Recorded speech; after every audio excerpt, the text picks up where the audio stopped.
Ravat, directeur général du groupe Ravat. Alors, Monsieur Ravat, est-ce que votre société contribue à l'insertion professionnelle des personnes en situation de handicap? Alors, ce que je peux vous dire, moi, que notre groupe a décidé depuis plusieurs années d'abord une politique volontariste en matière de compétences des collaborateurs et de l'emploi réunionnais. En général, par la création d'une société de formation qui s'appelle Formaram. Et nous avons décidé d'avoir les mêmes dynamismes envers les personnes ayant un handicap, aussi bien de l'externe vers l'entreprise que de l'interne vers l'extérieur. Et nous mettons un accent prioritaire sur l'emploi handicap des personnes en situation handicapée. À l'heure actuelle, combien de personnes dans votre société sont en situation de Alors handicap? actuellement nous sommes, je veux dire, il y a des chiffres qui sont officiels, des chiffres qui sont obligatoires par rapport à la réglementation.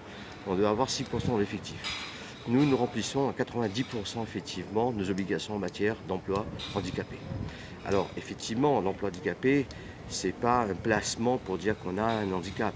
C'est effectivement le savoir-être de la personne handicapée, de le mettre en situation, de le faire accompagner. Et c'est aussi de la responsabilité sociale de l'entreprise. C'est quand même nécessaire, indispensable, parce que je pense qu'un handicap a toutes les compétences par rapport à un non-handicap. Justement, en tant qu'employeur, comment est-ce que vous qualifiez le travail d'une personne en situation de handicap par rapport à une personne qui ne l'est pas? Mais écoutez, sincèrement, on ne prend pas en considération, lorsqu'une personne qui est handicapée, on ne prend pas le mot handicap lorsqu'il travaille. On le prend sur le même niveau que notre personne. C'est comme ça, effectivement, que la personne se trouve à l'aise. Il est, disons, il est amené à faire les mêmes choses qu'un autre, sans mettre en avant le problème d'handicap.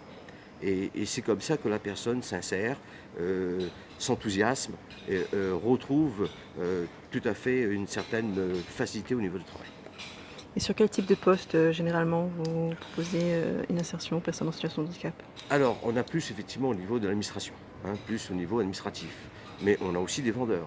Nous avons un plan qui va être développé très prochainement dans une ouverture de magasin dans lequel nous allons prendre à peu près 5 handicapés, alors de préférence surmuets, qui va être en position de caisse et qui va être en confrontation directement avec les clients. Et nous sommes sûrs qu'il y aura une ambiance extraordinaire parce que le client aura devant lui un handicap surmuet et je pense qu'il participera aussi également à la situation des handicapés. Et ces personnes sortiront d'autres centres de formation?